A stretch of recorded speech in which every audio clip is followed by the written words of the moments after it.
Ya, makanya kan kami terus terang agak terkejut. Tapi kami terus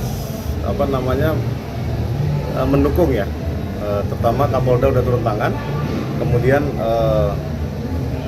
mengambil langkah-langkah yang sangat tepat, yaitu penahanannya tidak jadi, sehingga si korban yang perempuan ini dilepaskan dari tahanan.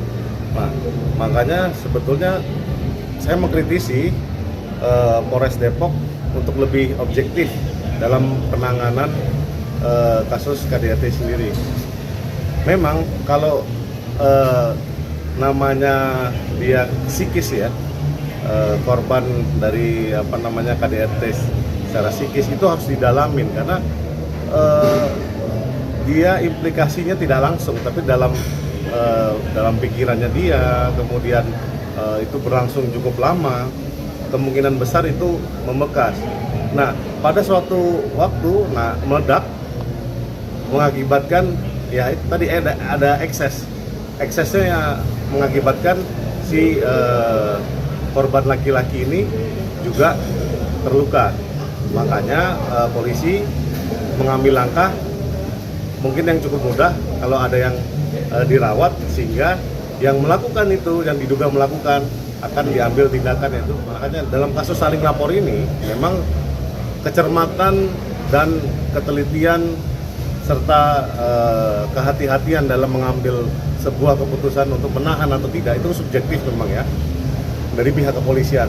Tapi saran saya memang harus didalami, terutama ceritanya ini. Mereka sudah menikah sekian lama, dan ini kasus mencuat dan viral akibat ada laporan yang dari media sosial dari keluarganya yang perempuan, sehingga kok ada ditahan ini segala macam, hingga akhirnya Kapolda Pak Karyoto mengambil langkah, oh ini nggak bisa begini, kita harus objektif. Nah di situ yang makanya saya cukup menyayangkan Polres Depok mengambil langkah yaitu ada penahanan. Tapi saya tidak pada tempatnya untuk mengomentari. Nah, ini harus diperiksa betul apakah memang ahli berpendapat sama dengan objektivitas atau subjektivitas dari polisi ini untuk menahan.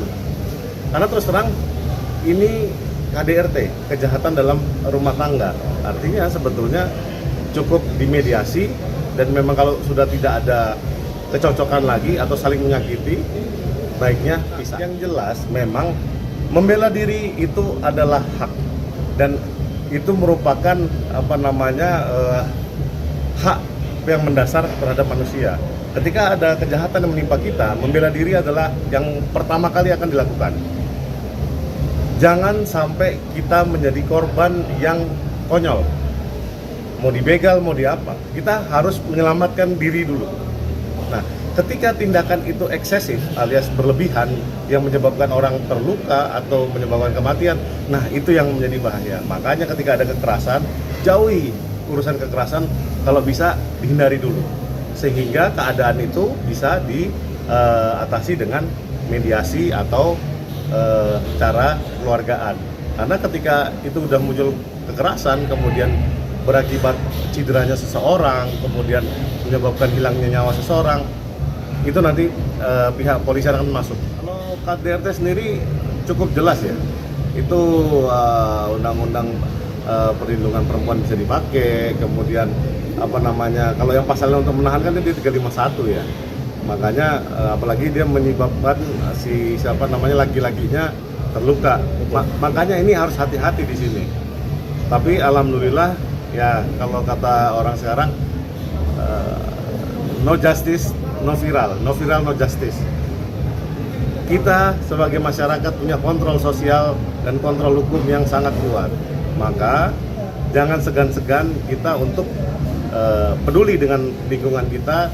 Jika ada yang dianggap kurang pas, kita harus kembali lagi. Kita memang di Indonesia ini baru mencoba mengenalkan diri terhadap hak, ya kan? Sepertinya hak keperdataan hak terhadap manusia itu masing-masing warga negara itu punya. Nah, hak itu bisa saling bersinggungan. Makanya supaya tidak bersinggungan itu harus saling mawas diri dan saling menghormati hak satu sama lain. Perlindungan terhadap masing-masing hak ini memang sudah dijamin undang-undang, tapi undang-undang di Indonesia belum mencapai perlindungan hakiki terhadap perlindungan diri masing-masing orang. Kita boleh ambil contoh seperti di negara maju. Saya ambil yang paling mudah dari YouTube ya, di Amerika sana. Ketika ada orang masuk ke pekarangan orang itu bisa bertindak serta-merta, mempertahankan diri sehingga orang itu kehilangan nyawa, itu dilindungi sama undang-undang. Nah, di Indonesia bukan begitu, itu bisa berbalik sama dia. Karena kenapa? Ketika tidak ada alat bukti lain yang mendukung ceritanya, nah, itu dia bisa banyak pasal yang bisa dikenakan padanya. Kelalaian menyebabkan kematian, kemudian kekerasan yang menyebabkan kematian, dan sebagainya.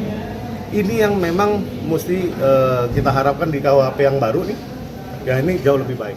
Makanya terus terang kami berharap kepolisian menjadi satu lembaga penyidikan yang profesional. Artinya dia tidak limbung ke kanan atau limbung ke kiri terhadap kepentingan.